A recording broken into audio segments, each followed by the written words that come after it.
திருவண்ணாமலையில முதல்ல யாரு கிரிவலம் போனாங்கன்னு உங்களுக்கு தெரியுமா?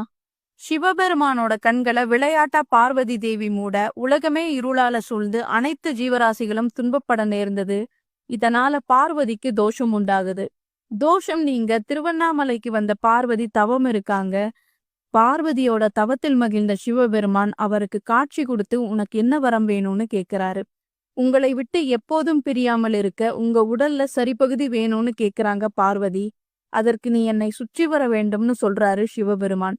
பார்வதி அதை ஏற்று திருவண்ணாமலையில சிவனே மலையாக இருப்பதால மலையை சுற்றி வர தொடங்குறாங்க. நேரண்ணாமலைக்கு அருகில ரிஷப வாகனத்திலும் ஈசான்ய லிங்கத்துக்கு அருகில ஒளிவடிவத்திலும் ஆசிர்வதித்து தன் உடல்ல சரிபகுதியை கொடுத்து அர்த்தநாரீஸ்வரரா காட்சி கொடுக்கிறாரு சிவபெருமான். நான் எப்படி உங்களை சுற்றி வந்து ஆசிர்வாதம் பெற்றேனோ அதே போல திருவண்ணாமலைக்கு கிரிவலம் வரும் பக்தர்களையும் நீங்கள் ஆசிர்வதிக்கணும்னு கேட்க